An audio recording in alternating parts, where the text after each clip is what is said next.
பழங்கால பெருமையுடன் விளங்கும் தமிழுக்கு தலைவணங்கி இங்குள்ள ஆன்றோர்கள் சான்றோர்கள் என் போன்றோர்கள் அனைவருக்கும் என் முதற்கண் வணக்கத்தினை தெரிவித்துக் கொள்கிறேன்.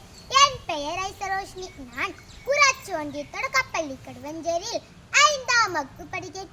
சுத்தம் என்றும் காத்திடுவோம், சுகமாய் நாமும் வாழ்ந்திடுவோம். நித்தம் சுத்தம் இருந்துவிட்டால் நோய்கள் நம்மை நெருங்காதே.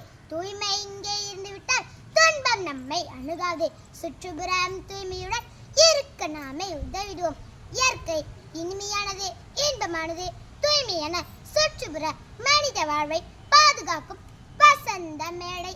ஆனால் இன்றைய நிலையில் சுற்றுச்சூழல் கேடுகளால் தனது அழகை வளங்களை நாளுக்கு நாள் இழந்து வருகிறது. சுற்றுப்புற தூய்மையை மாசுபடுத்துவதில் நெகிழிகள் பெரும் பங்கு வகிக்கிறது. காலையில் எழுந்து பல் துலக்கிற பிரஷ்ல இருந்து நாம குளிக்கிற மக்கு, பக்கெட்டு, தலை சீவுற சீப்பு, தண்ணி குடிக்கிற பாட்டில், இப்படி தொடங்கி நைட்டு நாம தூங்க போறதுக்கு முன்னாடி ஆஃப் பண்ற டிவி ரிமோட்டு, தலைவலிக்கு தடவுற அமர்தாஞ்சன் கூட பிளாஸ்டிக் பாட்டில் தான் இருக்கு. அப்பப்பா நமக்கு தெரியாமலே நம்ம பின்தொடர்ந்து வருது இந்த பிளாஸ்டிக். ஒரு முறை பயன்படுத்தி நாம தூக்கி எறியும் பிளாஸ்டிக் தாங்க மண்ணில் மக்காமல் மண்ணையே மலடாக்குது. நம் ஒவ்வொருவரும் இது விழிப்பாய் இருக்கணும். நான் ஒருத்த பயன்படுத்தினா என்ன ஆக போகுது நம்ம ஒவ்வொருவரும் நினைப்பது தாங்க.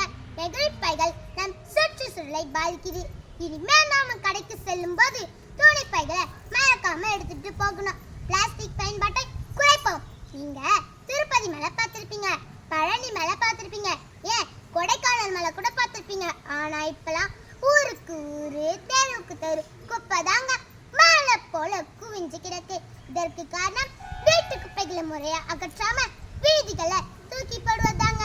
தூய்மை பாரதம் என்று உதட்டலில் மட்டும் சொல்லிக்கிட்டு செயல்ல காட்டாம இருக்கிறோம். இனி இந்த நிலை மாறணும். மாணவர்கள் நினைத்தால் முடியாதது எதுவும் இல்லை. மாணவர்களாகிய நாம நம் வீட்டையும் பள்ளியும் தூய்மையாக வைத்திருப்போம். மக்காமக்கும் குப்பை என்று தனித்தனியே பிரித்திடுவோம். வீட்டிலும் பள்ளியிலும் மரக்கன்றுகள் நட்டு பராமரிப்போம்.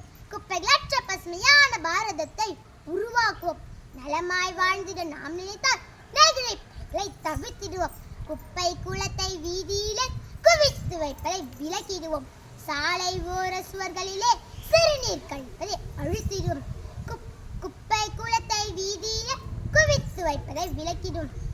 கண்ட இடங்களில் எல்லாம் நாம் எச்சில் உமிழ்வதை நிறுத்திடுவோம்.